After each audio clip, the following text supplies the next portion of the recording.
Emma pushed the studio door and froze when the canvas caught the light. Suspicion flared, first a wet smear of paint along the edge, a face she knew from every mirror staring back at her from someone else's hand. The portrait leaned against an easel, hair still glossed where brush strokes glistened. She set her tote down hard. Her breath came quick. The locks on her studio had been turned that night. Someone had been inside while she slept. Emma stepped closer and touched the painted cheek. The varnish left a smear on her fingertip. She pulled her hand back as if burned. Suspicion moved her feet toward the back of the room, a small footprint on an upturned rag, the cap of a tube of cobalt squeezed flat. A single black scuff on the loft ladder rung that matched a sole she didn't own. She moved the tarp aside and found no note, no signature, only the portrait and the quiet smell of turpentine and coffee. Her hands shook. She herself, the painting could be a gift, a prank, a compliment. She also knew the locks had not failed before. Emma had reasons to be protective. A week earlier, a gallery had declined her solo show. A month earlier, a critic had called her brushwork derivative she had been fighting for recognition for years. Tonight the problem was not rejection, it was violation. She wrapped her fingers around the canvas frame and carried it to the window where the streetlights slanted in. The street below had a lone car idling, its headlights cutting a square of yellow. She called Marisol. Marisol, it's urgent. Emma, as soon as the owner answered, someone was in my studio. She kept her voice low. She could hear the calf grinder in the background. Emma, the gallery's closed for cleaning until 9. What happened? Marisol's voice sharpened. There's a portrait. It's wet. It looks like me. I locked up. I'm at the studio now. Emma spoke in short sentences. She folded her fingers into the fabric of her scarf. Bring it here. Don't touch anything else. It'll be there in 10. Marisol cut through the pause like she did with a stubborn canvas. Marisol had a habit of directness that Emma relied on. Emma wrapped the painting in a drop cloth and dragged it across the floor. The sleeve smelled of oil and dust. Her foot caught on a crate and she stumbled. The studio's radiator hummed in the halting silence. She kept thinking of where the intruder could have been while she slept, at the easel, over her old photographs, holding a cigarette near a stack of sketches. She tasted copper in her mouth. At the calf, Marisol flipped the painting face up on a table stripped of condiments. Fluorescent light made the wet strokes shine. A courier in a crisp uniform pushed a sealed envelope toward them. The envelope bore an embossed monogram, a C. Marisol set it down without reaching. Jumma, who could send you this? Marisol don't know. Emma's fingers found the bristle of a paintbrush in her tote. She tapped it against the table until the wooden handle clicked. Open it. Please. Her voice tightened. The suspicion had shifted, thinning into a suspicion that this intrusion connected to someone with resources. Marisol slit the envelope. Inside, a single card, ivory with a precise printed line, commission inquiry, signed Alexander Cole, no address, no explanation. Emma's chest narrowed. She read the name aloud. Alexander Cole, Marisol, as if the syllables might change meaning in the light. The Alexander Cole. Emma folded the card and felt the paper's weighty. Don't know him. I've never met him. Her voice was even but stiff. Her fingers stopped tapping. The courier cleared his throat. He had already catalogued the drophy. It be delivered to you at 8 this morning, Miss Rivera. He please ensure it reaches the artist directly. He looked from Emma to Marisol and back again. Marisol kept scanning. That's a lot of interest. Do you want me to call someone? Emma, call Mr. Patel. Ask for the overnight footage at the building entrance. Her mind had shifted. Suspicion slid into an H that felt closer to fear. If a powerful stranger was watching her, she needed proof.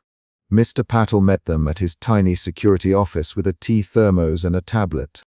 The footage was grainy, time-stamped in digits that flickered as the camera's night mode adjusted. A figure in a tailored overcoat moved through the lobby stairwell at 3 a.m. The angle did not show a face. But the coat fell the same way as a coat she'd glimpsed once in the lobby. Heavy wool, a broad collar. The figure's walk had a certain, deliberate cadence. Emma leaned forward until her shoulder nearly brushed the screen. "Pause it there," she said. Her voice had the short edges of someone holding back a large emotion. "Ma." Patel obeyed. The video's frame froze on the coat's hem and the sleeve where, for a second, a cufflink caught the reflection of a stair light. Emma's mouth pressed into a line. "That cufflink." She said, "It looks like the one in my sketch of the executive from the fundraiser months ago." I remember the metal flash. Her memory was not a fragment. She named the memory a late-night charity auction where shed sketched faces from the balcony. "Did you see anyone else come or go?" "No, Miss Rivera." Nothing else moved on the stairwell that night. "Miff." Patel's fingers hovered over the tablet. "If you'd like, I can pull footage from the street camera." Emma's suspicion hardened into a decision. "Do that. And keep a copy of this. Don't delete anything. Lock the door when you leave tonight and call me if anything appeals." She used short sentences to issue orders the way she painted lines, deliberate and exact. Back in her studio that afternoon, the bell over the door chimed.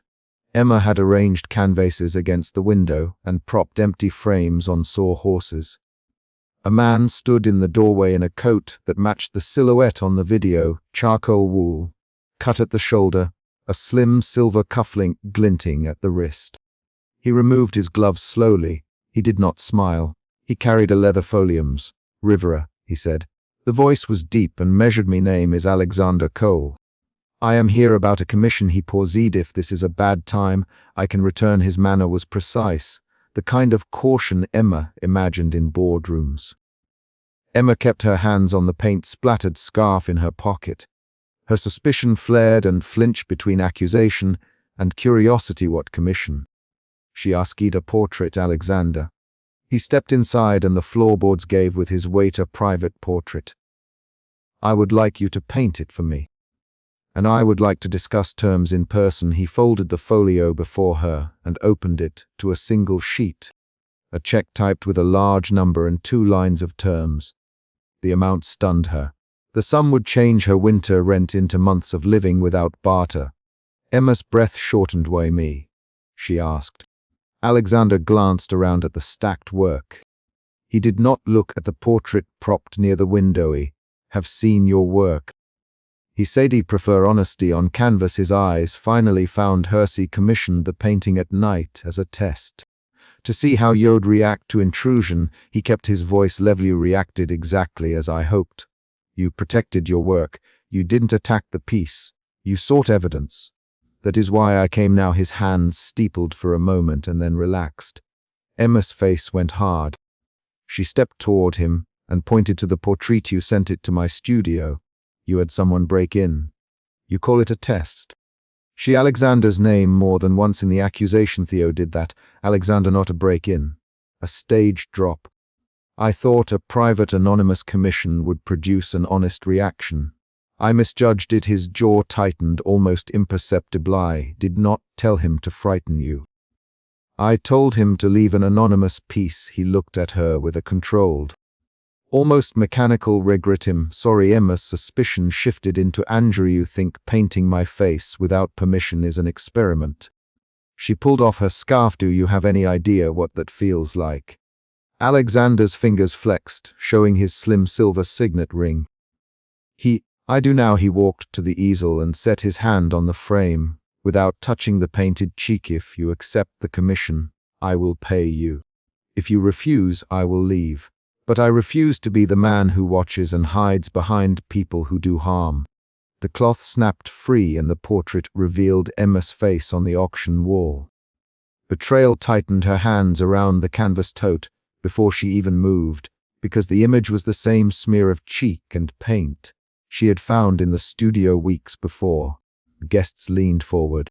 A woman in a silk dress said, "That likeness is uncanny." The catalogue read, "Anonymous study, lot 32." Emma pushed through a knot of people, tote straps digging into her shoulder, and she demanded answers in the lobby where chandeliers hummed and servers weaved between clusters of donors.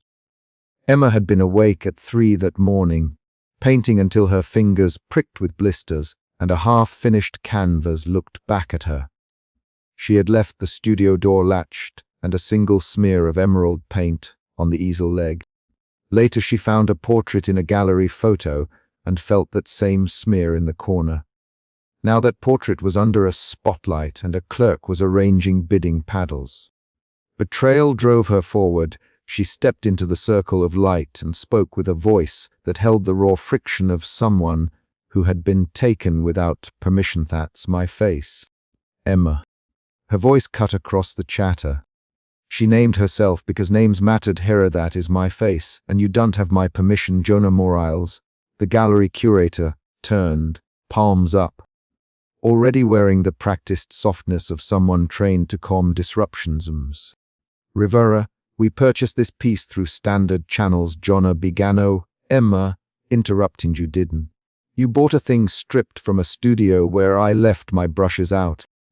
You sold my likeness without telling me. Her fingers curled on the tote strap until the canvas thudded against her thigh.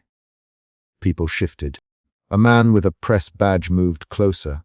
Marissa, Alexander Cole's assistant, watched from a shadow near the mezzanine rail and mouthed words Emma couldn't see.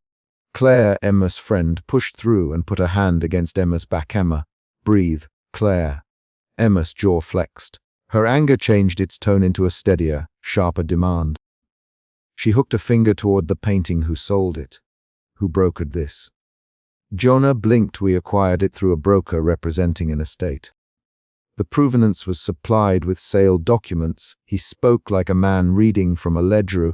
Had no reason to suspect theft. You had no reason to check a signature. Ameo mounted it under my name in private notes. Who gave you the right to decide that? Alexander Cole stood at the back, watching with the precise stillness of someone cataloging risks. He had been seated at a sponsor table to the left of the auction wall, then rose and drifted without making drama.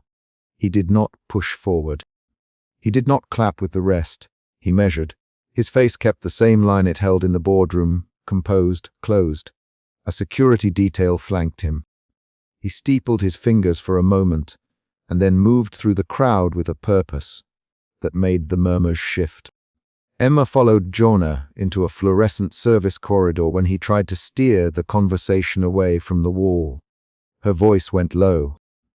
She wanted to keep the accusation between two people, but the corridor smelled of spilled wine and men's cologne, and the hum of the building made privacy impossible. You sold a painting of me without my consent, she said.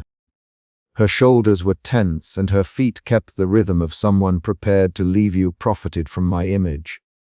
Name the broker. Jonah ran a hand over his mouthums. Rivera, we operate by the paperwork provided. A broker represented the piece as abandoned studio work. We paid fair market price. Emma's fingers fumbled inside her tote and found a small tube of cadmium red. She held it like a talisman and let her voice harden. Abandoned. I was painting there last month. I took my brushes. Someone came in and sold my work. A soft, controlled voice came from the corridor entrance. Jonah Alexander's presence filled the doorway before he had taken 2 steps. He did not shout. He did not look accusatory. He offered space and leverage all at once. Remove the lot from sale. Open an inquiry into that broker. Jonah's mouth formed an apology that tasted like compliance. Cole, our legal team is comfortable. Alexander cut him off. Not tonight. Not while the auction is ongoing. Not without Ms. Rivera's consent. He turned slightly toward Emma, and the crowd heard the authority in his words. Emma's anger shifted. The initial feeling of betrayal kept her fists clenched, but now it mixed with wariness. Was this an attempt to rescue the painting, or to control the story so no patron would ask uncomfortable questions about how his firm had acquired lots? Her eyes flicked to the spectators, to the faces of donors she did not know, but who could influence her career by the nod of a head. Why would you do that? Emma Alexander. Her voice lacked the heat it had earlier and contained a question that wanted proof, not platitudes. Alexander stepped closer. He did not reach out to her. His breath was measured, his coat buttoned. Because I bought it, Ms. Rivera. I don't believe in stealing an artist's identity. I don't think it should be in an auction catalogue without your name. He kept his gaze at the cataloging clerks. Not on Emma if you want your name attached. We can do that. Or we can investigate who sold it. Emma's suspicion hardened into a new emotion, doubt about motive. She had seen men in suits offer help that later required silence. She had watched offers of money come with demands she would not accept. Alexander's offer looked like both rescue and erasure. He was buying the canvas so it would not be sold. But his purchase also removed the public record of how it entered the market. He don't want to be bought. Alexander, Emma. She his name to anchor the moment. He want my work to be credited and the broker exposed. I want people who pay for art to know where it came from, then let's expose them. Alexander help me pull their records. I have resources. I can subpoena their transactions. Emma crossed her arms. A board member came by, eyebrows tight, sensing troubles. Rivera, this is inappropriate for tonight, he said. His tone held the entitlement of someone who saw the gala as a performance. Claire stepped up. Emma has a right to address this now, she said. The corridor felt too small. Jonah wished for easier answers. Alexander offered a private boardroom instead, an island where he could control the narrative and the staff. Emma felt the air change the moment the boardroom door closed. The room overlooked the gala, glass panes showing the glittering crowd like a catalogue view into an event. Alexander put a slim briefcase on the table and opened it with the same calm precision he used when negotiating acquisitions. He paid to keep it out of auction. Alexander. He slid an offer across the table, a set of numbers and a clause that read like rescue and legal containment. You can name yourself the artist. Or I can sponsor an exhibition under your name. Emma's hands tightened on the chair. Her mouth went dry. The offer was clean and deeply public. It would give her a platform she needed. It also required signing away certain claims about provenance for a period. That clause felt like erasure. Sell your story to me, and I will control the narrative, she said aloud, as if naming the risk would destroy it. Alexander's jaw set. He did not smile. I don't want your silence, Ms. Rivera. I want your name on the painting. I want the broker exposed. But there are legal channels.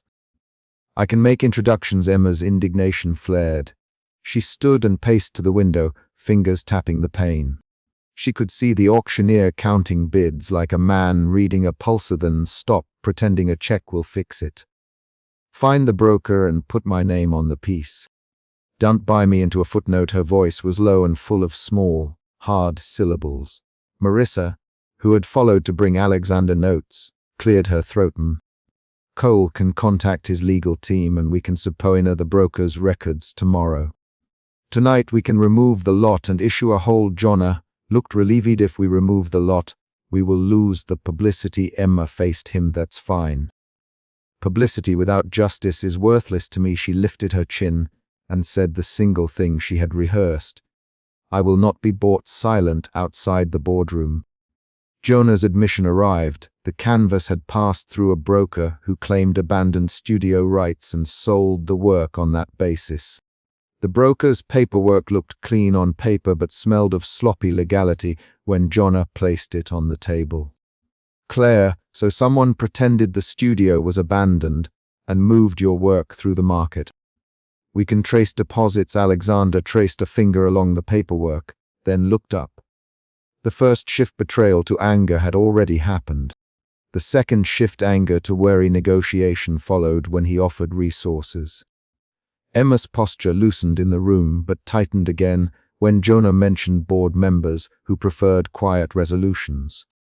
The gala resumed, pressure like water finding small cracks. On the mezzanine, board members muttered about spectacle. Alexander offered compromise in public. He would refuse the sale. He rose to the podium with a practiced movement that cut the buzz of the room like a blade. He did not shout. He spoke with the same even cadence he used for executive decrees. Ladies and gentlemen, Alexander Lot 32 will be withdrawn pending an investigation. The auctioneer's gavel stopped mid-air. Gasps rolled through the crowd. Emma's name landed in the room with a sound like someone opening a door where it had been locked. Jonah stepped forward with a face like a man whose ledger had been turned upside down. Cole, "You can't do that," Jonah began. Alexander looked at Emma and then at the Wally can. "This piece is under review, and it will not be sold tonight." His voice carried authority, and with it came practical consequences. Donors murmured, cameras turned, and some patrons shifted away. Emma felt the tension peak and then flip. The public interference exposed her more than it protected her. Patrons glanced toward her and then away, their curiosity sharp and impersonal. One board member told a nearby reporter, "She's making a scene." The reporter smiled into a microphone. The exposure left a rawness. Emma had wanted credit and justice, not spectacle.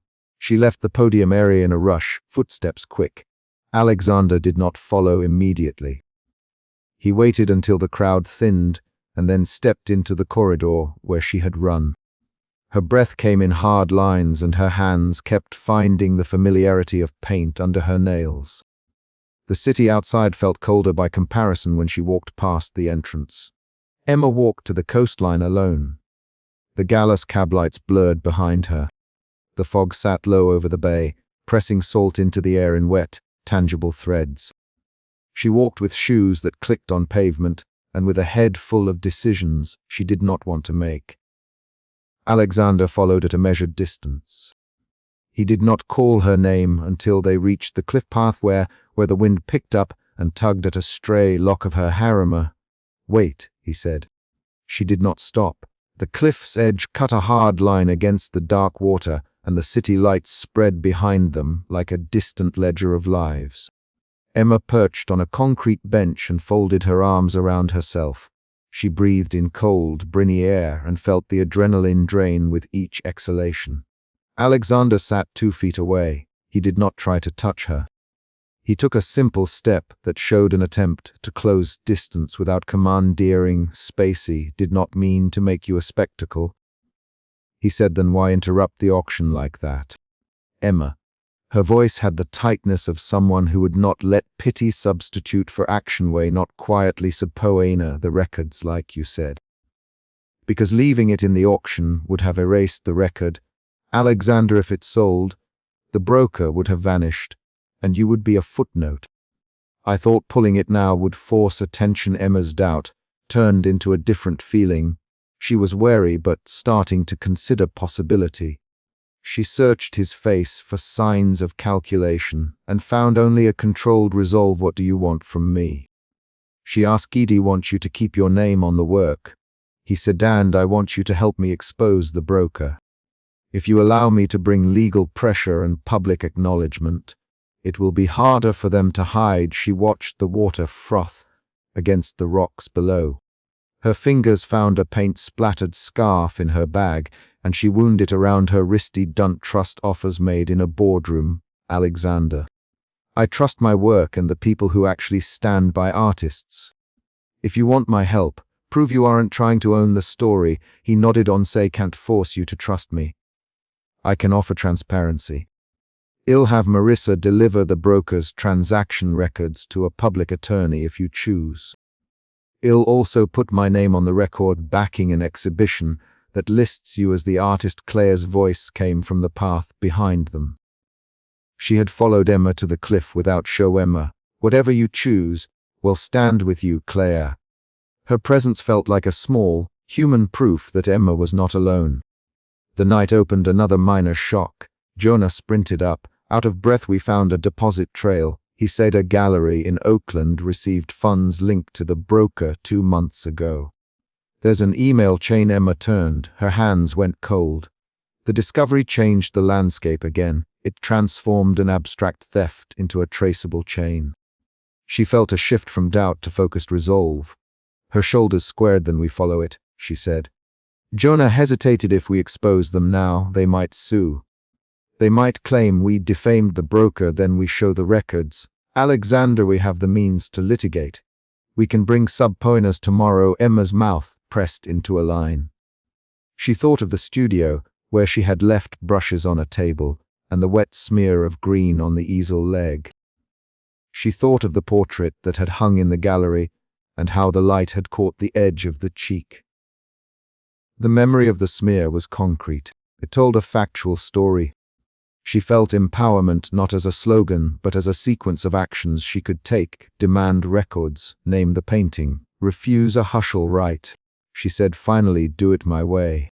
We traced the deposits, we put my name on the piece. No agreements that hide the brokers trail. Alexander did not relax. The bargain was still fragile and required follow-through. He extended a slim card across his palm. It was plain silver-edged and bore only his name and phone number. Call me tomorrow. I'll begin the inquiries immediately. Emma took the card with fingers that smelled faintly of turpentine and coffee. She put it inside her paint-splattered scarf, not in a pocket. The act felt practical and symbolic at once. She kept his contact close, but not inside the same place as her brushes. A gull cried and the water threw back a white flash. Dawn threatened the horizon with a pale, hard line. They sat on the bench while the city behind them carried on with its rehearsed duties. Emma's choices loomed: accept help with conditions or fight alone and risk the broker disappearing. Her decision moved from internal rhetoric to external action. If you try to quiet this later, she said, I walk away and expose the paper trail myself. Her voice was low. Direct. Then I won't quiet it. Alexander, don't want you erased. I want your name on that wall where it belongs. He hesitated, then added, and I'll start with the subpoena in the morning. Emma nodded. The negotiation ended in a small ritual. She pressed a paint-streaked business card toward him, the ink smudging slightly on his fingers as they touched. He held it for a beat and then closed his hand around it. The gesture was modest and concrete, the exchange of contact, the exchange of commitment. Claire stood and brushed her coat off. Should get back before they notice we've left the gala unattended, she said. Emma rose, legs stiff from sitting, and looked at the painting of herself in her mind, the exact brush stroke along the jaw, the green smear at the corner. The memory from the studio had led her here. Now the evidence Jonna had found gave direction. There was still danger: board members who disliked disruption, brokers who specialized in slipping works through the market, patrons who preferred quiet settlements. They walked back to the gala together. As they approached, lights inside the lobby glinted off the glass, and Jonna mouthed to Emma that he'd start the paper trail immediately. Alexander kept a steady step behind, not imposing but present. Emma kept the card in the scarf and felt the roughness of the paper against her palm. On the mezzanine, a woman in a pale dress asked a nearby patron, "Is that the artist?" A reporter lifted a microphone. Emma's name began moving through the room again, but now she had lines of defense, records to pursue, an ally with resources, and friends who would not let her compromise. They reached the boardroom door and paused. Alexander turned to her. "Tomorrow morning," he said. 9 a.m. "My lawyer, your choice of public counsel." "Well, subpoena the broker's bank statements." Emma looked at him, and then at the gallery windows, where the painting sat covered by its cloth again. She thought of the smear of green on the easel leg at the studio and of the portrait that had revealed itself under a chandelier. She felt a small, clean resolve settle into her posture. 9 a.m., she said. She stepped back and left him with the briefcase and the city light. The final motion of the chapter closed on a simple, concrete act. Emma pressed her paint-streaked card into Alexander's palm and walked toward the bench while he watched her go. Emma pushed the apartment door with the toe of her sneaker and stopped when a wooden floorboard caught her eye. Scattered brushes, a jar of turpentine opened, and a slim silver cufflink lying on a streak of wet paint. Suspicion tightened her hands before she moved. She crouched, picked up the cufflink, and the metal was cold at her palm. Someone had been here, and someone had handled her things. She remembered the portrait, the face painted in her studio, and the cloth that snapped free at the gala. The portrait that had appeared on the auction wall weeks earlier. The central problem rose in her chest as clearly as the cufflink in her fingers. Someone was stealing more than her work. Someone was trying to frame her. Emma whispered, Mateo. Her voice had an edge she did not plan. She flicked on the overhead light, and the lamp hummed to life, revealing a turned-over chair and a smear of charcoal across the kitchen counter. She moved through rooms in quick, small checks cabinet doors, drawers, the closet keeping her steps light so she would notice new sounds.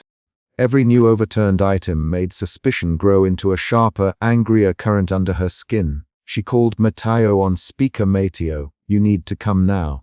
Someone's been in the studio. They left a cufflink. Emma's sentence was brief. It carried her anger forward. On the line, Matteo answered, I'm on my way. Emma heard her name like a tool and a shield at once. When Matteo arrived, he crouched beside her and did not reach for the cufflink until she put it into his palm. Emma, this is deliberate. He said, someone tore through your place fast. Look at these prints. He pointed to a smear of paint on the threshold and to the way a small easel had been pushed aside. His voice carried concern and a practical calm that pulled at her. They moved to the gallery next. Emma kept thinking of the gala unveiling as they walked, the cloth pulled away and the room leaning forward.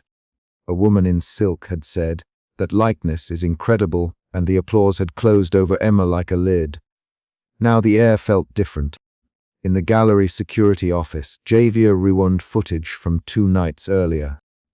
Emma watched a low-resolution loop and leaned forward when a figure in a tailored overcoat slipped into the private room and left carrying something wrapped. Her stomach unclenched into a new knot. The footage showed the timing, the entry, the exit. Suspicion shifted toward a name she had whispered before in anger and disbelief: Alexander Cole. Emma, play it again. Her voice shortened. She needed proof that what she saw was not a trick of light. Javier obeyed. The figure's face was blurred, but the overcoat and the briefcase were clear. Matteo tapped the screen. That coat. That briefcase. This looks like corporate. Matteo's lips tightened. Emma, we should get a better copy. And we need to find out who had access to the private workrooms. They left the gallery under a cold sky, and the next scene was Alexander's lobby. Emma had rehearsed the confrontation in restless sleep, and the building felt like a stage when she stepped into its marble hush. Alexander stood 3 steps from the revolving door, flanked by Clara in a severe black suit. He was exact and controlled, cufflinks gleaming, briefcase at his side. Emma's jaw worked. She felt anger rise. Suspicion shifted into demand. Alexander, Emma, and her voice filled the lobby space. She kept her sentence short. Did you take my portrait? Alexander's face registered a small, guarded tighten. In Gemma Rivera, he said, as if reading a label. I did not take anything that does not belong to me. His voice was measured. Clara stepped forward and added, we came to return a misplaced item. If you have a complaint, we will address it formally. Emma noticed a faint, dark smudge at the edge of his cuff. The smudge was paint. It sat on the white of his cuff like a punctuation mark. Her fingers found the cufflink in her pocket and she pressed it. An anchor for her anger. Clara, tell him to look at his cuff, she said. The smear did not match Alexander's precise public image. It suggested a hand that had recently touched paint. Alexander's expression did not change at once. His pauses were careful, his voice stayed measured, but Emma could hear the smaller human thread under his control. Alexander, did you come into the private workrooms at the gallery 2 nights ago? Emma, her words were direct. He shifted his weight, looked over at Clara, and spoke slowly. Visited the gallery on business. Yes. I did not take a painting. If someone has made a claim, bring the evidence. His denial landed like a flat board. Matteo pushed forward. McCall, we have footage. Javier, show him the time stamp. Javier rewound to the same clip and let it play. Alexander watched the blurred figure on the screen. For a second his jaw tightened in a way Emma had not seen before. Then he turned and said, I left the gallery after the private showing. I was not aware of any theft. His voice was composed, but his eyes briefly found Emma's and held a trace of something: annoyance, maybe, or a quiet calculation. The encounter ended without a signed confession. Alexander left with Clara, and he did it with the same careful steps he always used. Yet the paint smudge on his cuff did not vanish, and Emma heard the denial like a slat of wood across a door she wanted to pry open. The denial fanned her anger into a new fear. If Alexander could walk away unmarked by consequences, who would hold the truth? Back in her kitchen, an unmarked envelope arrived pinned under the door with a single black binder clip. Emma picked it up with a hand that did not want to show trembling. Inside the envelope was a torn gala photograph, Emma's face half hidden under a jagged tear, and a charcoal-smudged map with a red X near the headland cliffs outside the city. Mateo cursed under his breath and pushed the map toward her. "Whoever mailed this wants you to look at that place, Mateo." His voice held urgency. "They want you to go." Emma folded the map without deciding. She felt fear move through her like a physical pressure. The fear shifted into something sharp when she recognized Maya Hart's handwriting on the torn photograph's back. Maya, the gallery owner who had defended the auction purchase. Maya had authority and a habit of blunt, confrontation-forward statements. Emma and Mateo agreed to follow the clue.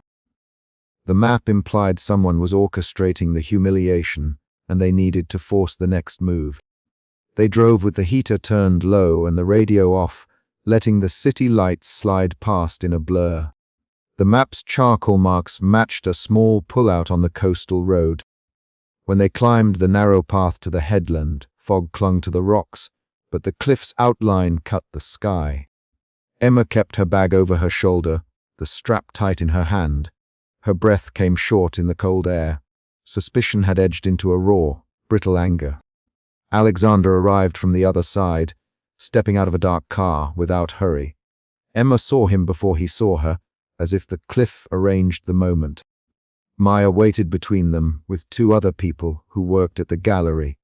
Her voice landed like a small hammer. "Alexander, you bought the portrait. I found a ledger sewn into its stretcher. You bought it to hide something else." For a moment, no one moved. Emma felt the world narrow to Maya's words and to the torn photograph she had kept in her pocket. Mateo's steps made a dry scrape on the gravelmere. "What ledger?" Emma demanded. Her sentence was sharp and quick. Maya handed the torn ledger fragment toward Alexander's briefcase, and the motion served as accusation. Alexander put his hand on the briefcase, as if to prevent Maya from taking it. "Mia, you shouldn't have gone through private property without my consent," he said. His voice was cool. "If you found something, present it properly.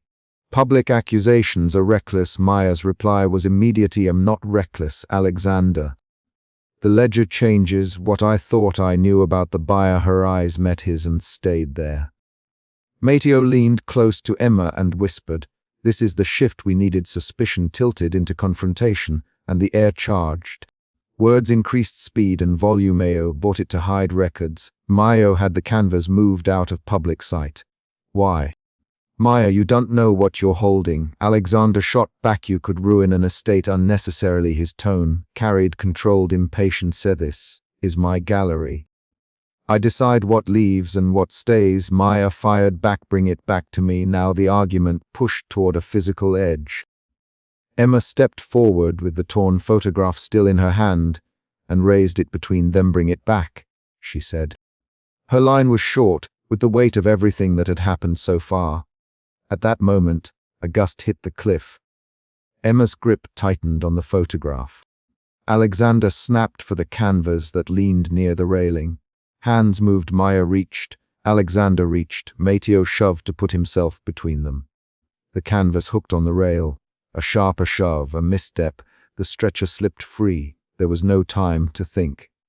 The painting swung out over the dark water. Emma lunged, fingers brushing the corner as it toppled. Mateo cursed and tried to grab it. Maya shouted. Alexander, who had been nearest the fall, grabbed at the frame and then lost his balance. The canvas tore from its frame and peeled toward the surf. For a stunned second, all speech broke. The canvas found the air, then the sea. Waves shredded the stretcher and fingers of wet wind flayed paint. The ledger, if it had existed in the stretcher, tumbled out in a damp smear and dissolved between the rocks and the surf. The climax happened in physical, precise action. The canvas falling, the ledger splintering, the truth slipping into the water.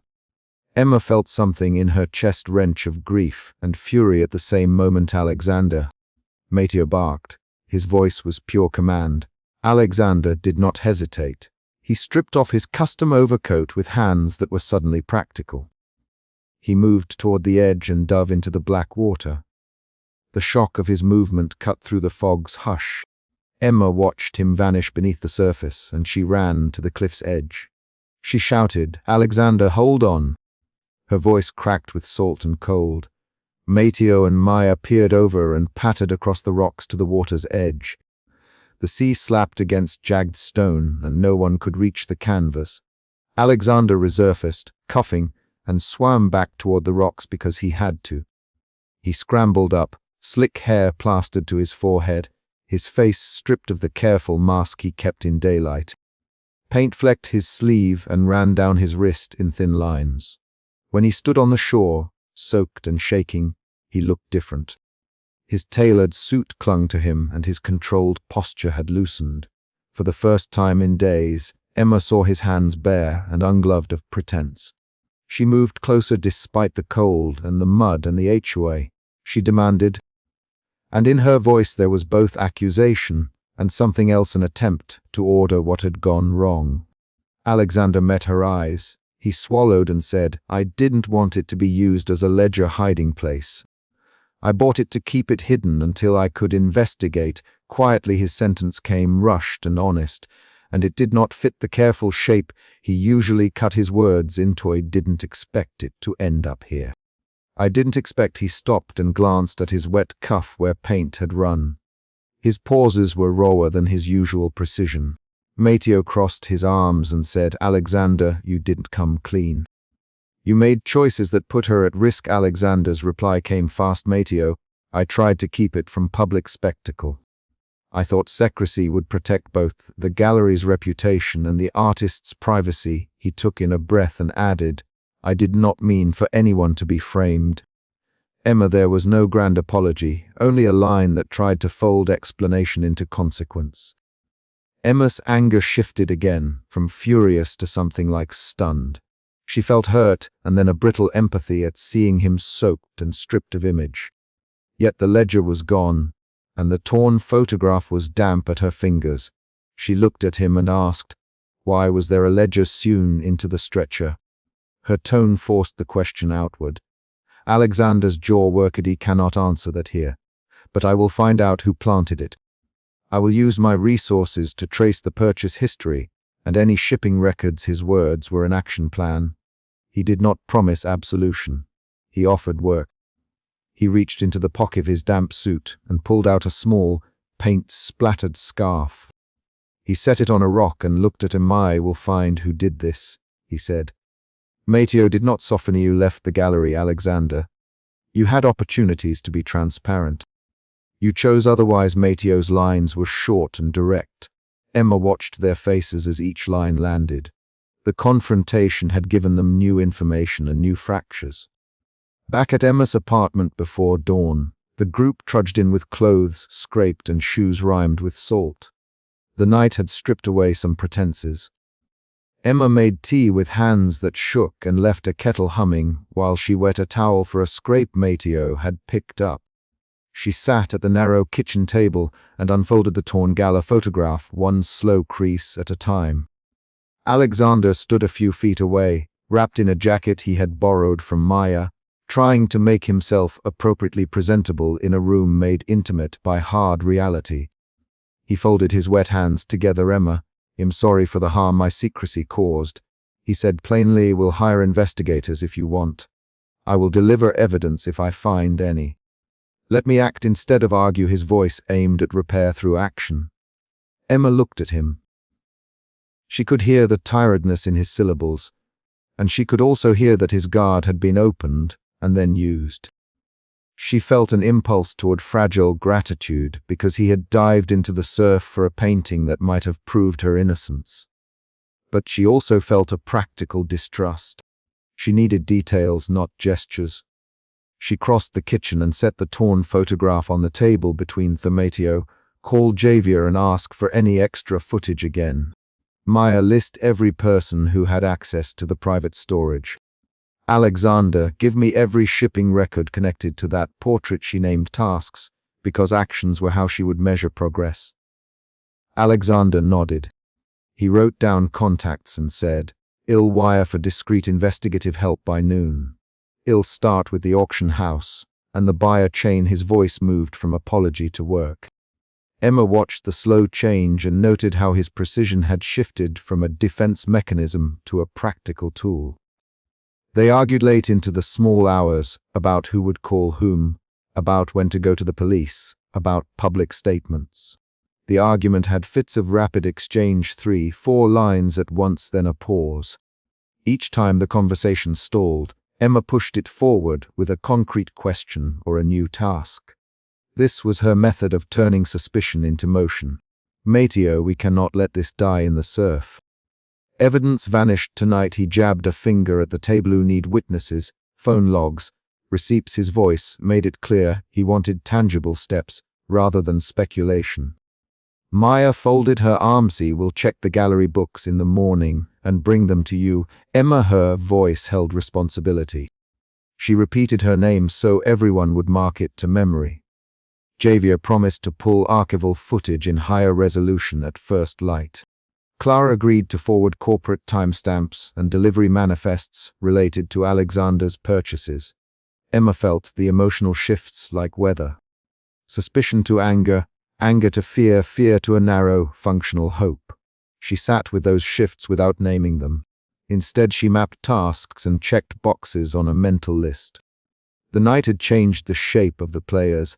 Alexander was no longer just an abstract antagonist, and Maya had moved from defender of her gallery to an accuser who wanted clarity. Mateo stayed steady and practical. Javier and Clara became channels of information. By dawn, when the sky paled at the horizon, Alexander walked to her small table and set down a scarf with paint on the fringe. Next to it he placed a folded note, small and plain. Emma reached forward and picked up the scarf and felt the grit of salt and dried paint. She turned the note over and read the first line before she finished unfolding it. The note had one clear sentence: "I will use my resources to find who framed you." She looked up as he closed the distance between them. Alexander met her eyes and said, "I will start at once." The door closed behind him with a soft clap, and the sound was the final, concrete beat for the chapter.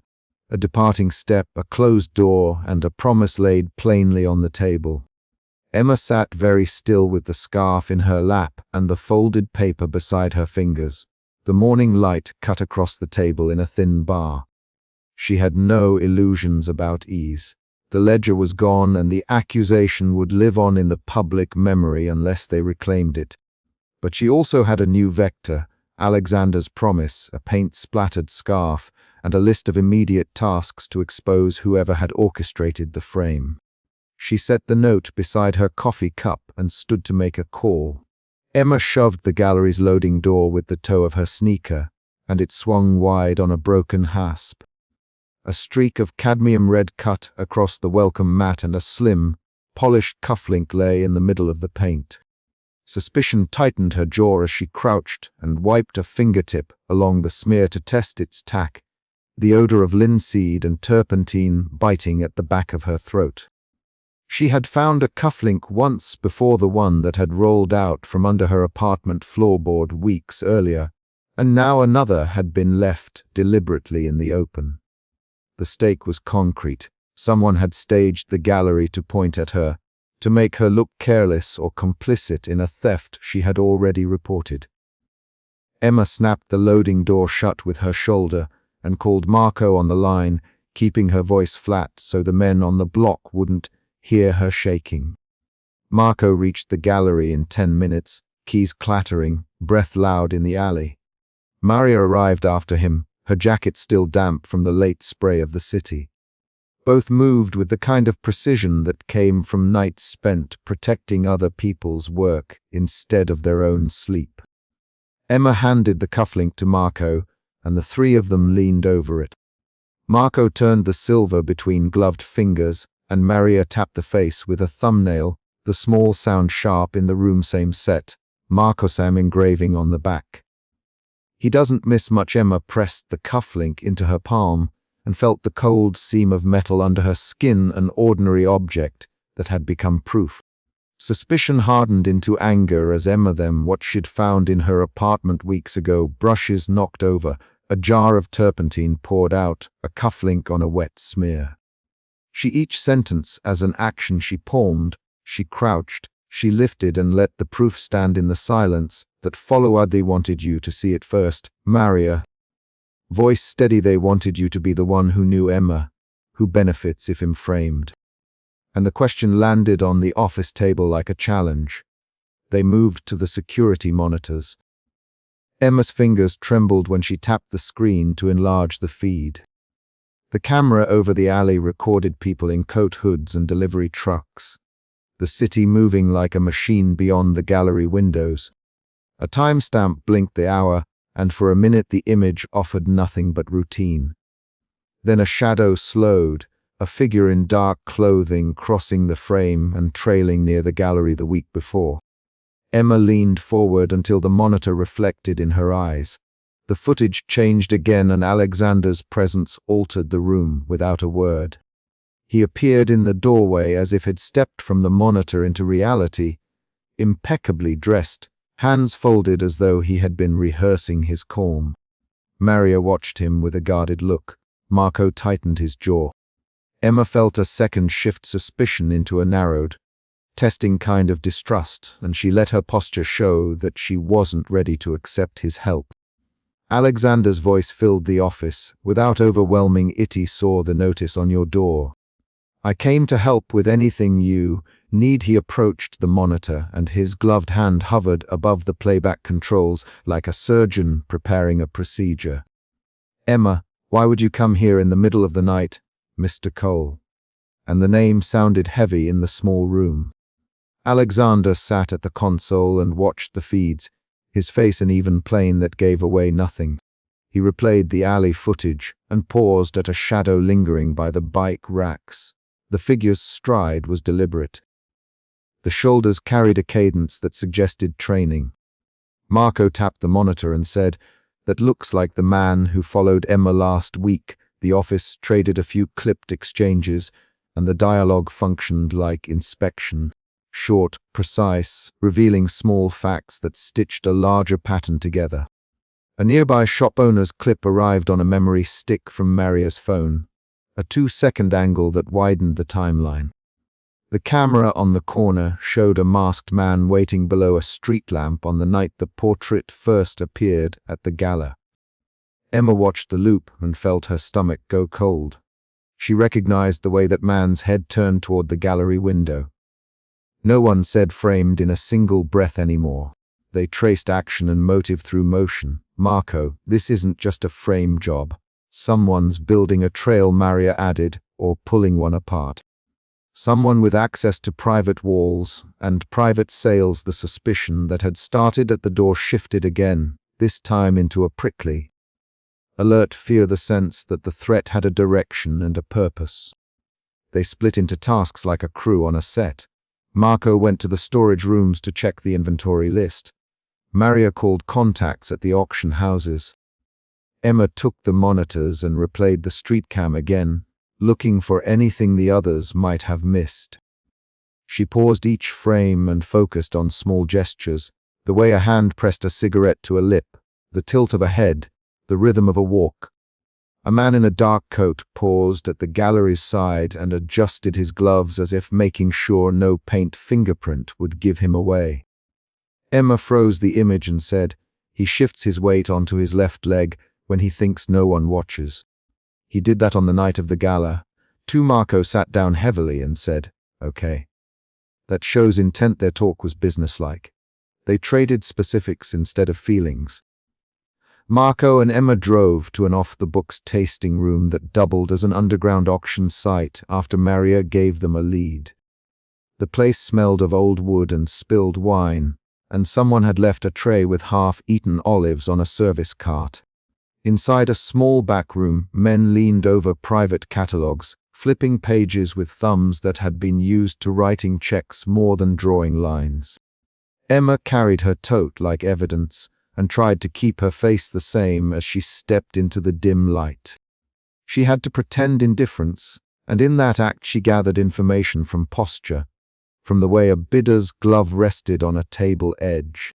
They found auctioneer Paul behind a thin divider, his hair slicked and his eyes used to judging wealth. Marco direct questions. Emma watched the man's fingers marking a ledger, were told certain pieces would be moved quietly.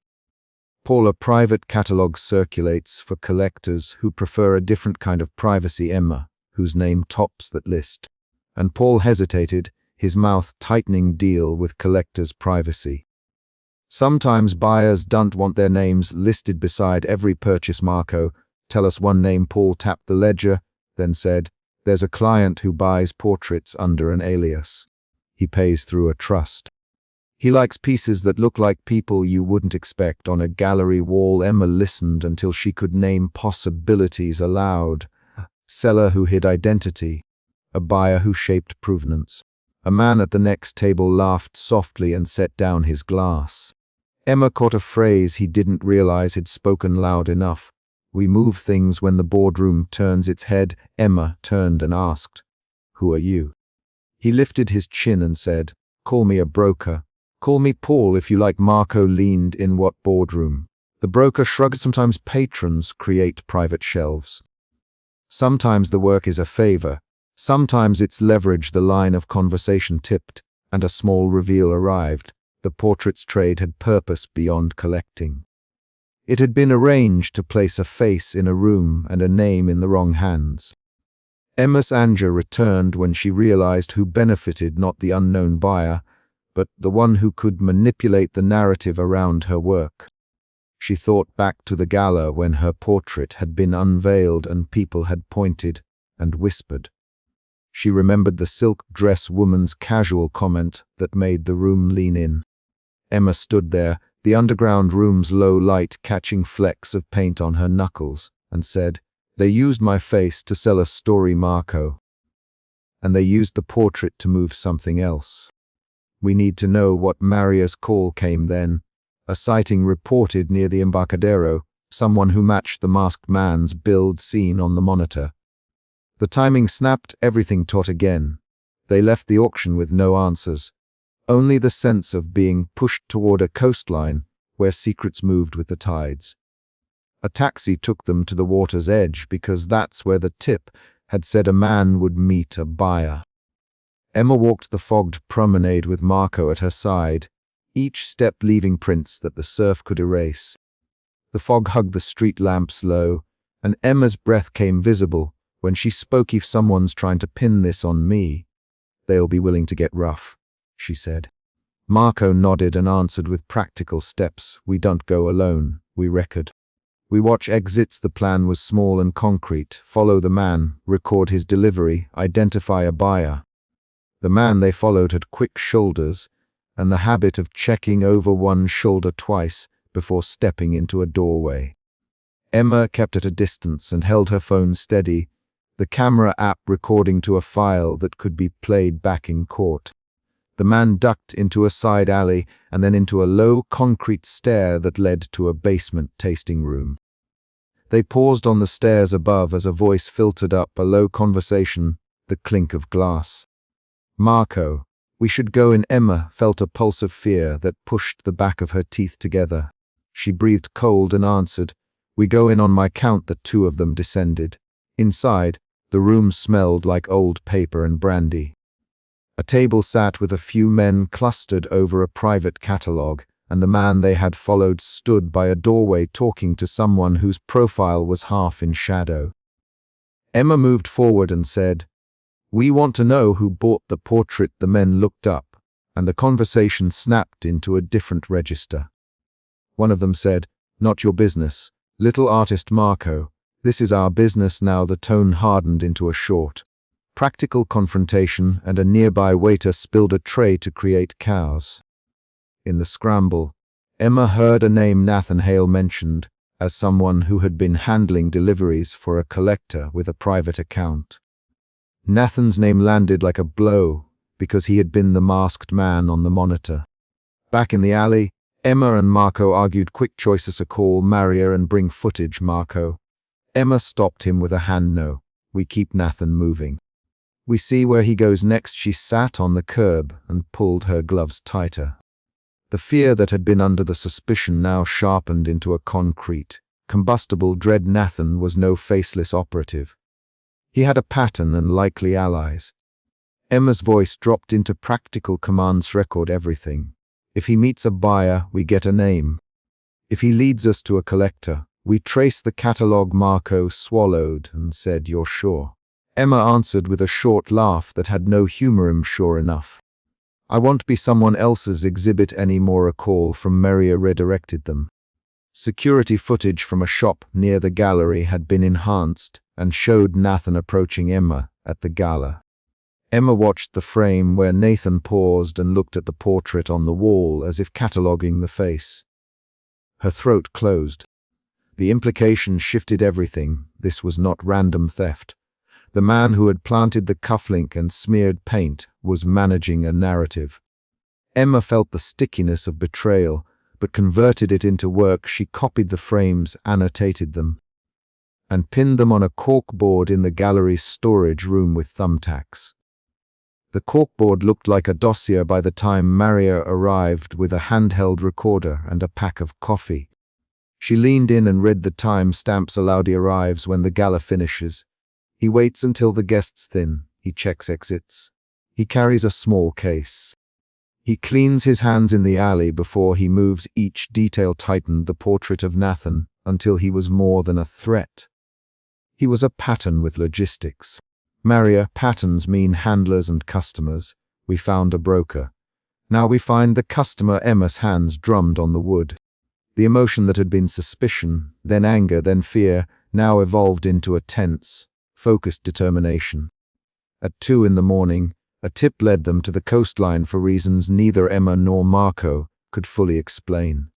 A witness had seen Nathan arguing with a dark-coated man who wore a silver cufflink, the same slim silver accessory Emma had found on her floor earlier.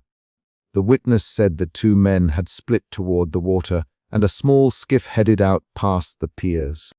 Emma felt each new fact as a movement in her body, pulse quickening, palms damp. She put on her overcoat and moved with a clarity that made her feel less like a hunted artist and more like an investigator with narrow goals. They found Nathan waiting beneath a lamp on a concrete jetty, his breath visible as he leaned against a rail. He stepped forward when Emma approached and said, "You shouldn't have followed me." Miss Emma kept her phone open and said, "Who hired you? Who bought the portrait?" Nathan's eyes darted, and he answered with an accusation instead of an explanation. "You should have kept your mouth shut at that gala. You should have minded your own business." Marco circled behind to block the exit. The exchange was short. Nathan's words tried to push Emma into shame.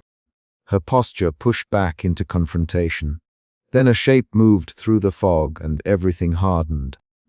Alexander arrived at the edge of the jetty in a custom overcoat, the silver cufflinks on his sleeves catching the street lamp's weak beam. He stepped between Nathan and Emma and said, "Leave her alone." Nathan laughed, then reached for something at his belt. The scene snapped into physical danger. Nathan lunged for a small blade and Alexander reacted by grabbing his wrist and throwing him against the railing. The contact sounded like a dull thud in the fog. Nathan cursed and tried to scramble free.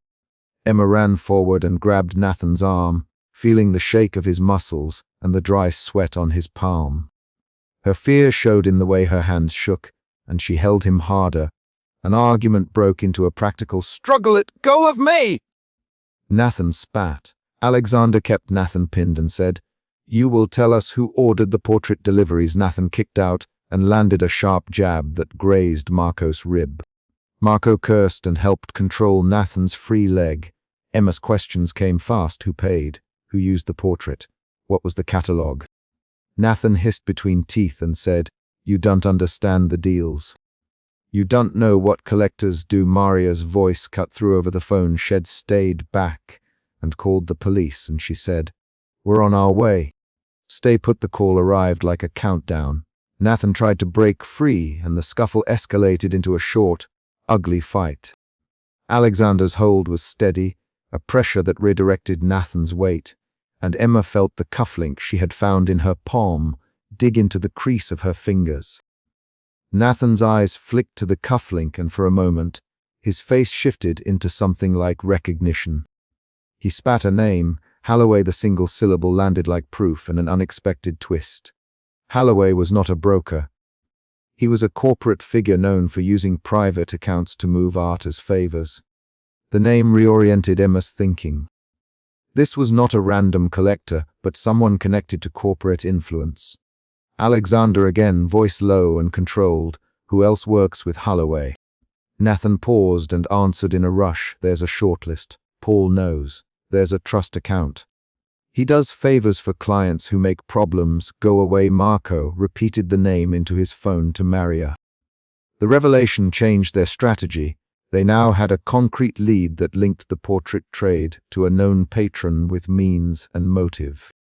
The small twist altered how Emma understood the gala and the portrait's presence on the auction wall. Sirens in the distance cut through the fog. Maria's update and the approaching police combined. Nathan glared and then shoved off, breaking free from Alexander's grip with a desperate shove. He sprinted toward the edge of the jetty. Alexander lunged and missed by a foot. Nathan leapt and scrambled down a ladder to the waterline.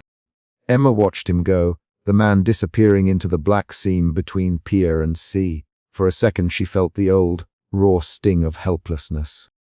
Marco grabbed her arm. Got away, he said. Emma tightened her jaw and said, then we follow the paper trail.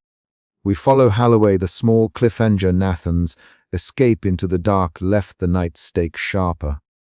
They rode back in a slow, quiet convoy while the first light skinned the horizon gray. In the car, Maria read a message she'd pulled from a contact at a private sale registry.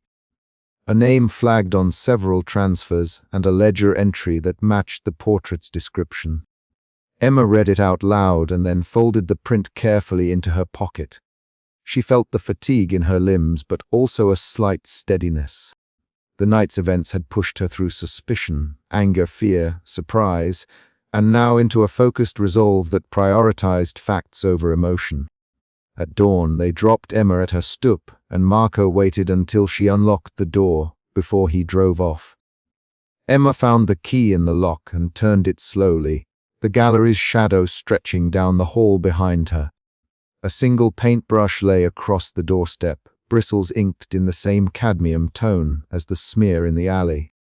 The brush was positioned with a clean, deliberate stroke that echoed the portrait's edge. Emma crouched and lifted it with fingers that still felt cold from the night. She ran her thumb along the brush's wooden shaft and noted the maker's mark, a small studio stamp she remembered from her own supplies. The brush was a message and a challenge. It soothed, and it threatened at the same time, because it showed someone could enter her space and leave an artifact with surgical intent. Emma stood, paintbrush in hand, and looked down the street where Marco's car had disappeared. She felt the night's arc tighten into a plan: identify Holloway's list, trace the trust accounts, confront the buyers who used her image. The final movement in the chapter was small but decisive. She pressed the brush into the inside pocket of her coat like evidence and closed the door behind her, the lock clicking into place on a morning that felt like the moment before answers started to arrive. Emma pushed open the boardroom door with her shoulder and the room went silent. Suspicion drove her steps. She had carried that suspicion for weeks, and it landed hard on the polished table. She dropped the paint-speckled cufflink and a torn gallery invoice, so both slid and arrested at Alexander Cole's leather briefcase. "This belongs to me," she said, and her voice cut across the murmurs. Board members sat frozen behind laptops. Marcus rose from the chair nearest the window and held his hand out as if to stop her. "Emma, you can't," he began, but she slammed a palm down. The conference clocked the room with a single, sharp tick. In those first seconds, the central problem was visible. Someone had entered Emma's studio at night. A portrait had been framed without her consent. and an item with Alexander's polish lay in wet paint. Emma's suspicion shifted to accusation the moment she showed the cufflink. Her jaw tightened, and she did not wait for questions. Who framed my work? Who paid for that piece? She demanded. Alexander's expression was the practiced calm of years in meetings. He raised a hand. Emma, lay it out. Speak plainly, the hush returned, but the tension had a weight now, concrete and carried by the cufflink between them. Within 5 sentences the room knew the stakes: ownership, provenance, and whether Alexander's secret purchases were protection or possession. Emma stepped forward and named the invoice's shipping label aloud. Gallery receipt. Lot 32, River undelivered transfer. Jonathan signed it. Where did this ship come from? Her voice did not tremble. The anger underneath it did. Marcus moved to the table and flipped open a tablet. Marisol, who had arrived breathless and holding a slim folder, set the folder beside Emma's cufflink and tapped the notarized sheet she carried. This manifest is notarized this morning, Marisol announced. Sophia, who had come with Emma and now stood near the doorway, rubbed her palms together and said, "We traced the crate to a private handler. There are surveillance timestamps. The discovery forced everyone to act." Emma's emotion shifted from suspicion to a guarded fury as she watched Alexander's face. He steepled his fingers like always and answered, "I paid anonymously for several works. I wanted her work protected, not sold without permission." His voice stayed controlled, but his hand trembled when he reached into his coat and produced a slim envelope. Marisol pushed the provenance sheet forward. "This manifest ties a rival curator to falsified origin documents. Jonathan will confirm the auction records. I spoke with him on the way here." Her tone was precise. She placed evidence on the table. Elena, a board member, folded her arms and said, "If this is a setup." Someone wanted Emma's name to look compromised in the market. The room began to divide along lines of suspicion, procedure, and public reputations. Alexander pulled Emma aside into a narrow stairwell when the meeting stalled, preferring the vertical, cramped space to the glass exposure of the main room. The stairwell smelled faintly of coffee and disinfectant. He closed the door and kept his voice low. "Emma, listen. I bought some of your pieces anonymously because I admired them. I didn't want you to lose them to speculative buyers. I never meant to control you." He avoided eye contact, and then, in a rare breach, touched his left eyebrow where a faint scar lived. Emma pressed a fingertip to the cufflink in her hand and watched him. "Then why did that cufflink end up in my studio?" she asked. Her words were short, each one a test. Alexander's thumb rubbed the edge of his watch. "He'd visited your studio once. I apologized on paper afterward." The cufflink. He stopped. He did not finish his sentence. The pause enlarged into a new suspicion. Back in the boardroom, Jonathan arrived and pushed a laptop across the table. He played a muted clip of a loading dock camera showing a figure moving at 2 a.m. towards a crate labeled Lot 32. The camera angle was grainy but specific. The figure carried a slim metal briefcase and wore a custom overcoat. Marcus tapped the clip frame with his fingertip and said, "We can match the coat stitching to Alexander's supplier." A practical solution solidified the accusation into a trail. Marcus and Elena argued quietly over public statements while Marisol read aloud the notarized shipping timeline. Sophia found a smear of cadmium red on the torn invoice and held it up for everyone to see. "This smear matches the paint from Emma's studio." The objectivity of the stain shifted the room again. It made the crime physical, not theoretical. Emma watched Alexander during the exchanges. The stairwell conversation had left her unsettled. Her suspicion began to bend into doubt as she considered his admission: admiration versus ownership. She forced her mouth to stay steady. "If you admired me, why hide it? Why have other people handling my work without telling me?" she asked. Alexander ran a knuckle along his jaw. "Because the art world is brutal. I thought if I removed the financial leverage, you could keep creating. I thought I could protect you from being priced out or exploited." He spoke quickly. "Didn't tell you because I knew how it would look. I'm sorry." Say my name in public and I will accept the consequences. The assertion landed as both plea and proposal. An external event intervened. A private investigator Marcus had hired earlier texted him a new lead, and he read it aloud. The handler, who delivered Lot 32, lists a billing address tied to Victor Alonso's curator agency. Victor was fired from Marisol's gallery last year for document irregularities. The room exhaled into a new direction. Emma's anger flickered into curiosity. Marisol Jonathan to open the manifest and point to signatures. He scrolled, stopped, and zoomed a scanned signature. This is forged. He said the hand pressure is inconsistent with the registry samples. Victor's team had access to registry templates at their old desk. A twist rearranged culpability. The finger that first pointed at Alexander's cufflink now redirected towards a rival. That afternoon, Marcus organized a small party to inspect a shipping warehouse.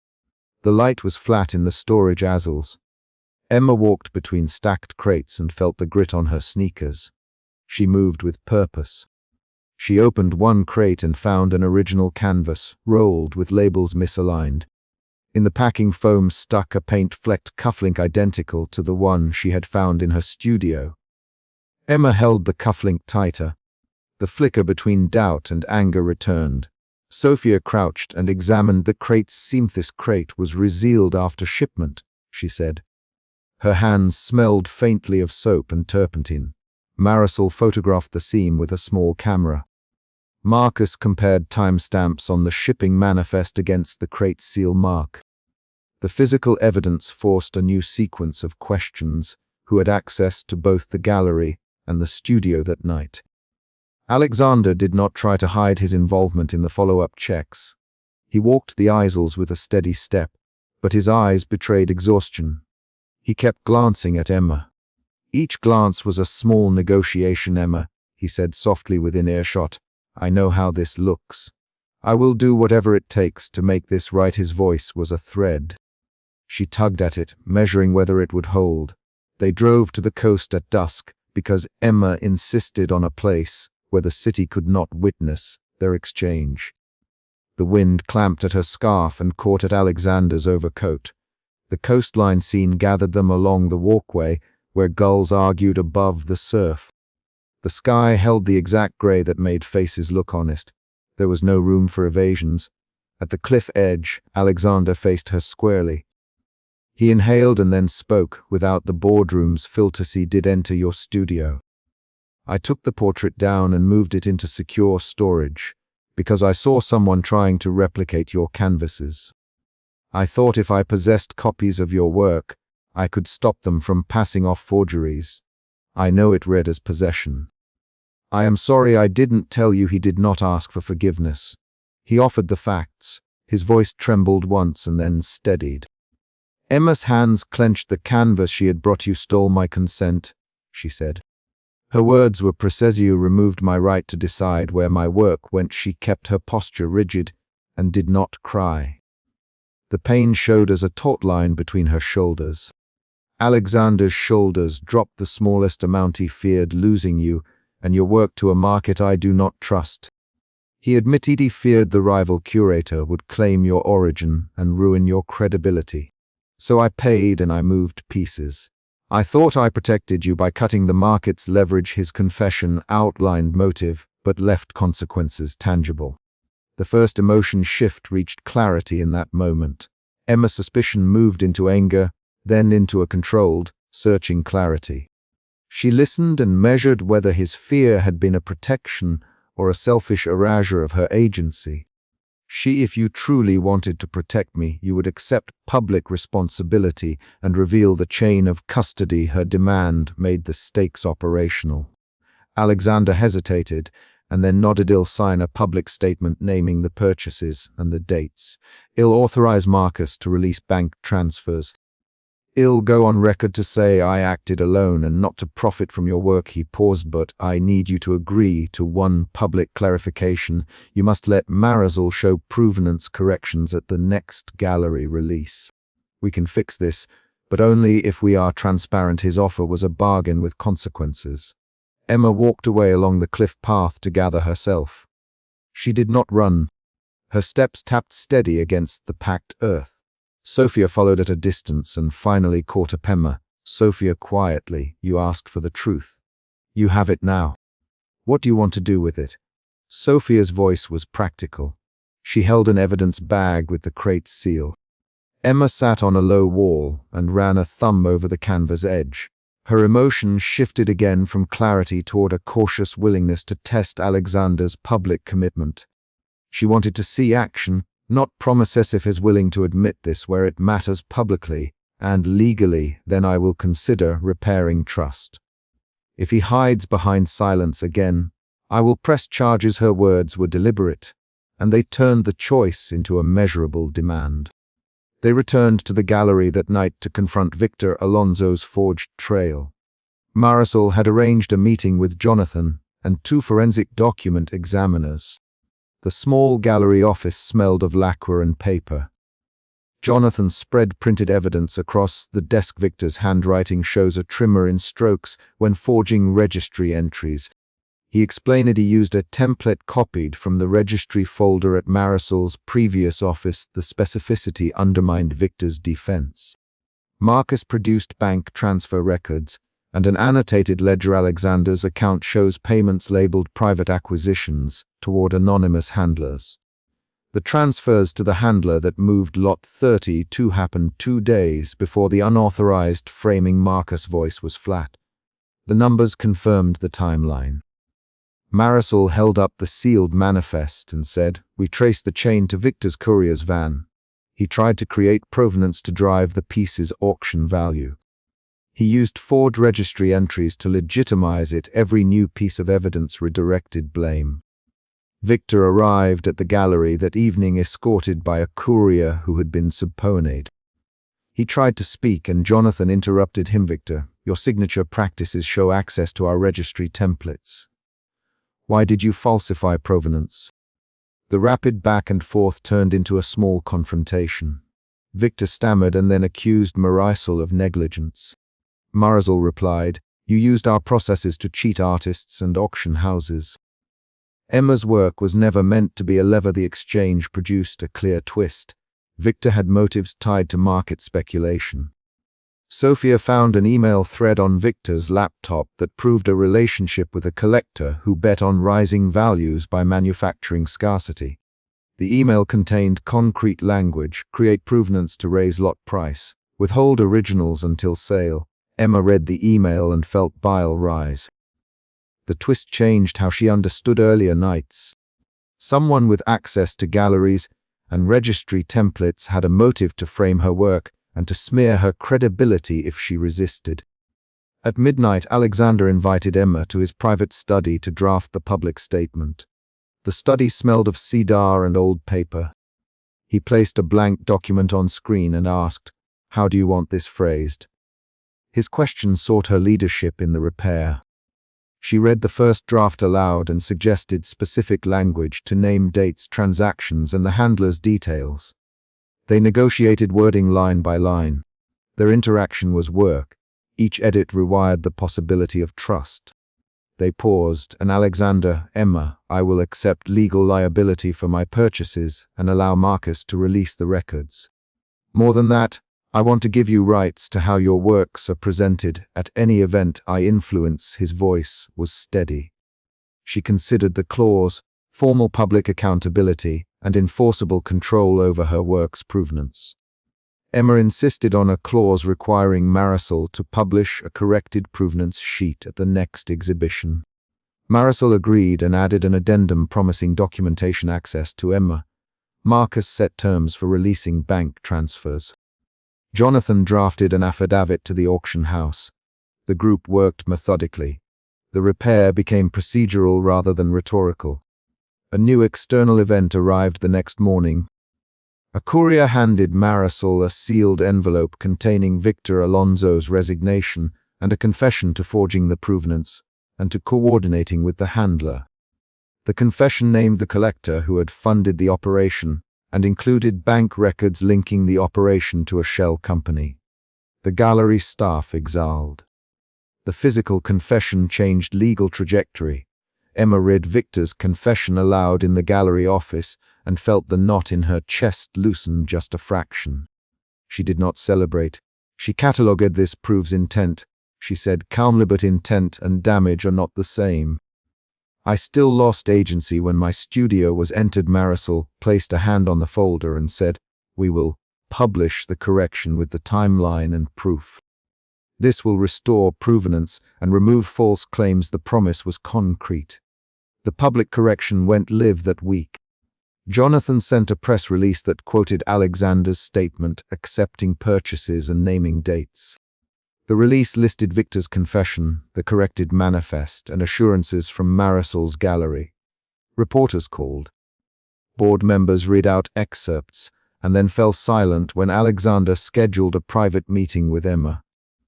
In the meeting, he handed her a printed, signed affidavit accepting full public responsibility for the anonymous purchases and committing to pay any legal costs that arose from the forgery investigation. His signature matched the slim silver signet ring he wore. He did not ask for forgiveness. Instead, he said, "I will accept whatever consequences the market and the law require. I will not protect myself at your expense again. Name the remedy you want." The offer turned the moral choice into a set of options. Emma read the affidavit and felt her decisions pressing against her ribs. She had asked for clarity and public responsibility. She now had it. Her next choice would determine whether reconciliation could be practical rather than performative. "I want a transparent provenance register controlled with my input for 2 years and joint appearances at the corrected exhibition where I speak on provenance. I want Marcus to sign that records will be made public." She set measurable terms. Alexander paused, then signed those terms and added a clause allowing an independent auditor to verify the records. "He will do it," he said, "and if we find any gaps, I will personally fund the investigation until every question is answered." His commitment produced a new emotional shift in Emma toward cautious acceptance. She felt relief but also a new vigilance. The final confrontation came when the collector, who had backed Victor, tried to pressure the auction house to drop the corrected lot listing. He sent an attorney's letter accusing Emma of fabricating claims to reduce lot value. Marcus and Jonathan responded with the notarized manifest and Victor's confession. The collector backed down. Legal pressure subsided, and public narrative began to tilt back toward Emma's favor. At the gallery opening, Marisol introduced the corrected provenance and read an excerpt of Victor's confession while the room watched Emma.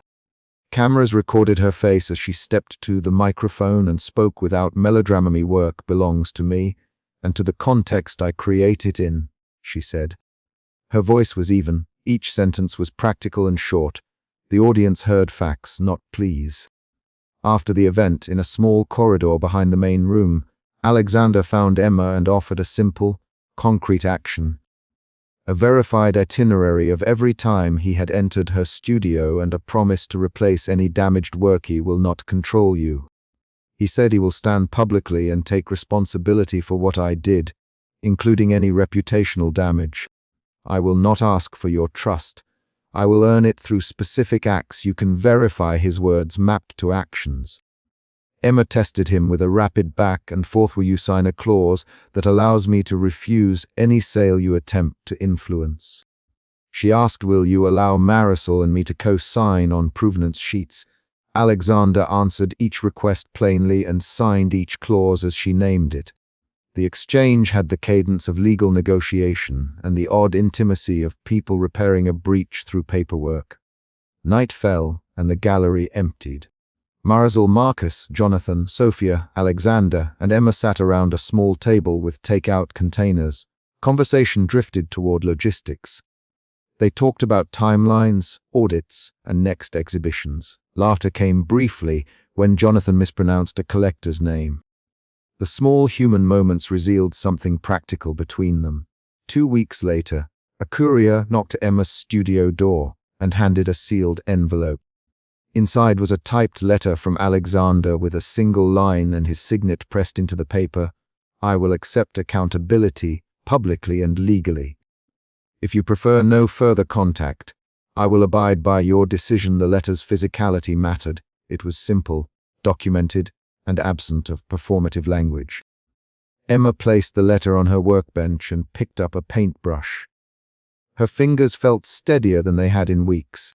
Sophia arrived with a new set of canvases, and they began to prep for a joint show that would feature the corrected provenance. The work itself, stretching canvas, testing color mixes, labeling each piece, became the measure of recovery. Marcus emailed a public ledger link to Emma that tracked every transaction Alexander admitted to and showed the transfers into escrow accounts accessible to Marisol. She tested the link, scrolled through entries, and confirmed the dates matched the affidavit. Seeing the transparency recorded in real numbers altered her distrust into procedural confidence. A final twist arrived quietly. Victor's confession included a clause that named 2 accomplices within a collector's network who had hoped to launder value through manufactured scarcity. Law enforcement followed the paper trail and arrested the courier who had handled the crate. The arrest sealed the chain of causality. It showed the intrusion into Emma's studio was part of a larger effort rather than a personal vendetta. Emma stood at the window of her studio and watched a truck drive away with seized crates. She felt tired, but the fatigue came from action completed rather than unresolved anxiety.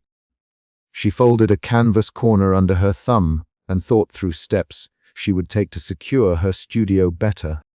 Her decisions now were concrete: install new locks, schedule verified deliveries, and require signed handoffs for any moved pieces.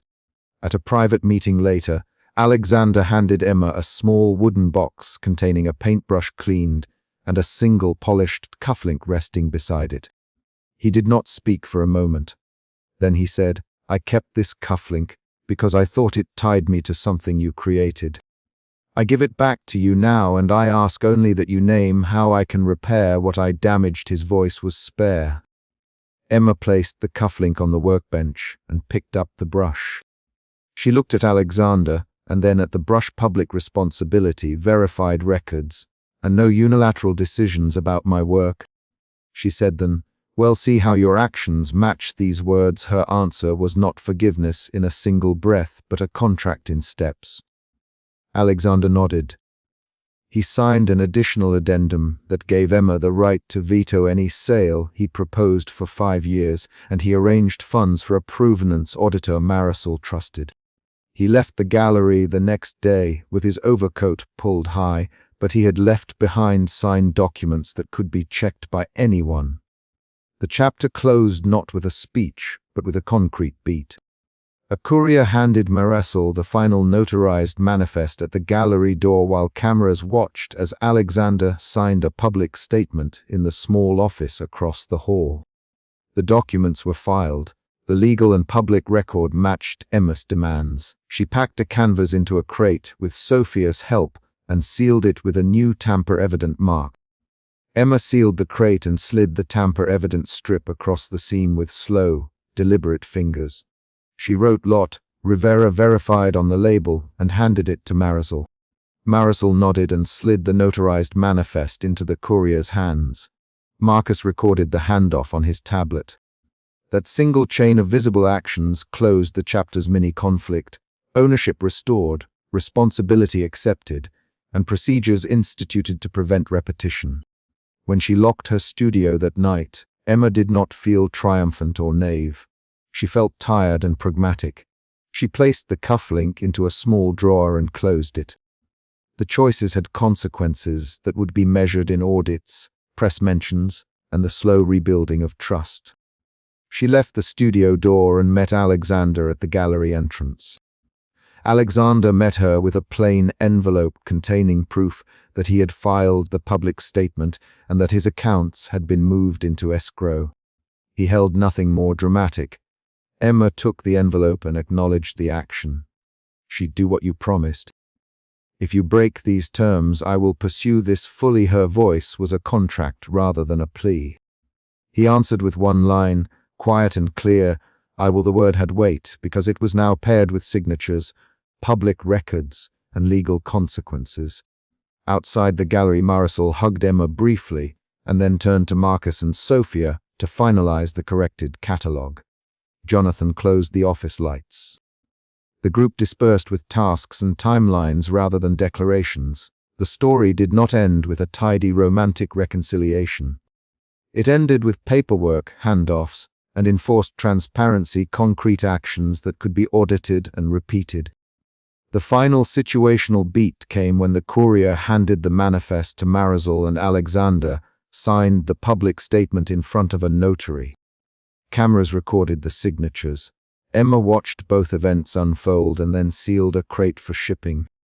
She walked away with Sophia and placed the crate into the gallery's secured storage, the tamper evidence strip visible and the manifest lodged in the files. That final sequence closed the chapter's immediate conflict and set the terms for how trust would be rebuilt through named acts, public accountability, and verifiable records.